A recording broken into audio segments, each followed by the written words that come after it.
Olá! Então, hoje a gente vai mergulhar um pouco nas ideias bem fascinantes do Wilfred Bion, né? Um psicanalista que, olha, nos desafia mesmo a pensar sobre como a nossa mente opera no dia a dia. A gente separou aqui um material, anotações, artigos, sabe? Para entender a visão dele sobre como a gente transforma o caos da experiência pura naquilo que a gente chama de pensamento. Fica a pergunta, né? Como é que a mente lida com esse impacto bruto da realidade? Exato. E a grande sacada do Bion, eu acho, começa com essa ideia de que somos constantemente bombardeados por experiências. Experiências sensoriais, emocionais, bem cruas mesmo, que ele deu o nome de elementos beta. E o ponto-chave aqui é que esses elementos são, tipo, na essência deles, impensáveis. São como se fossem dados brutos, sabe? Não digeridos, geram angústia, precisam ser processados. Impensáveis. Quer dizer que a experiência, assim, pura não é pensamento logo de cara.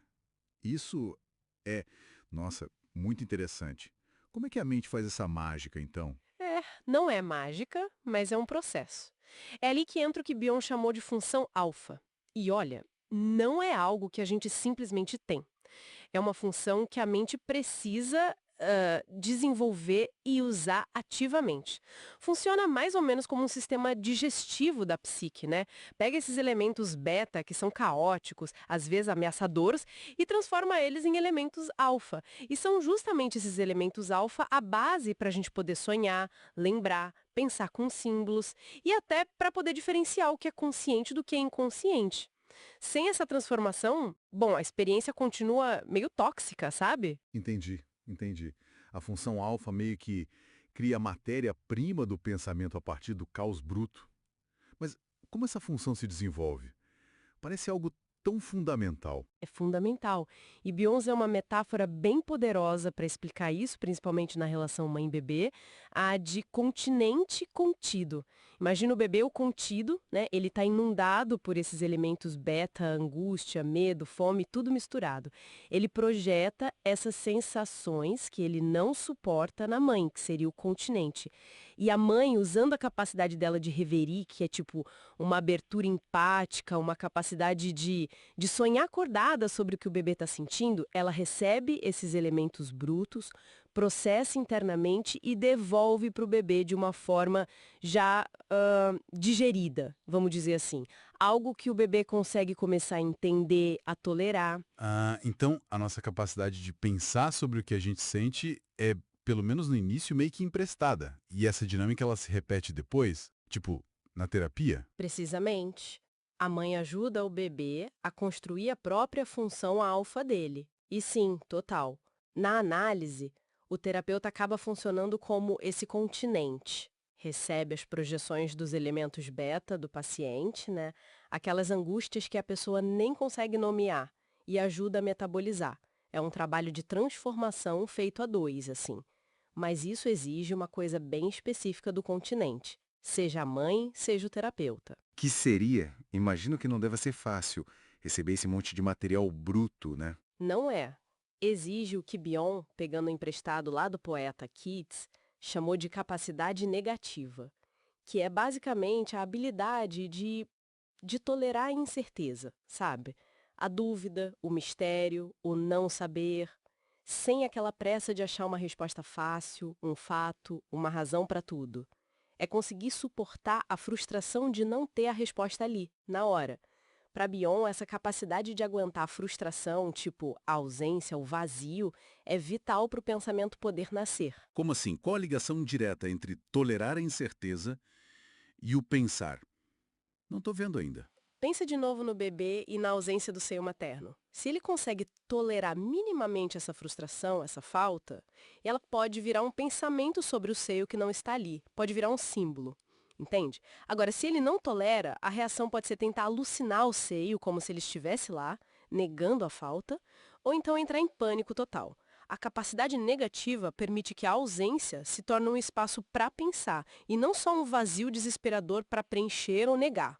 Isso faz a gente pensar em como lidamos com o não saber na nossa vida, né? Totalmente.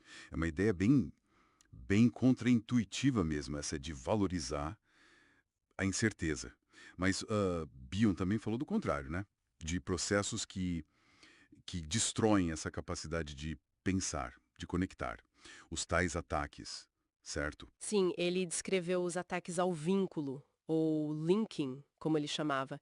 São forças psíquicas inconscientes, muitas vezes motivadas por inveja, ou medo do novo, ou até uma arrogância para se defender, que atacam justamente as conexões que a função alfa tenta criar. Atacam a ligação entre as ideias, entre a emoção e a razão, entre a pessoa e a realidade e até entre as pessoas. Nossa, é como se dinamitassem as pontes que a mente constrói para entender o mundo e a si mesma. E qual o resultado disso? O resultado é um bloqueio da função alfa, né? E da capacidade de aprender com o que se vive. Em vez de desenvolver uma compreensão que seja viva, flexível da realidade, a pessoa pode acabar se fechando em certezas muito rígidas, ou em estados mentais que até parecem lógicos por dentro, mas são totalmente impermeáveis ao novo, ao contato emocional verdadeiro, como acontece em certas formas de delírio ou de negação mesmo. E Bion via essas forças atuando em graus diferentes em todo o mundo, não só em casos mais graves. Uau! Então, a visão de Bian é bem complexa. A mente está lá, lutando para transformar o caos em significado, usando a função alfa, precisando da ajuda de um continente, mas ao mesmo tempo precisa tolerar a incerteza para isso funcionar. E ainda enfrenta ataques internos que tentam sabotar tudo. É uma batalha constante. Exato. A saúde mental para ele não é não ter conflito, é ter essa capacidade contínua de processar a experiência emocional, sabe? De aprender com ela mesmo quando dói. E a relação com o outro, nossa, é fundamental nesse processo todo de construção e também de reparação.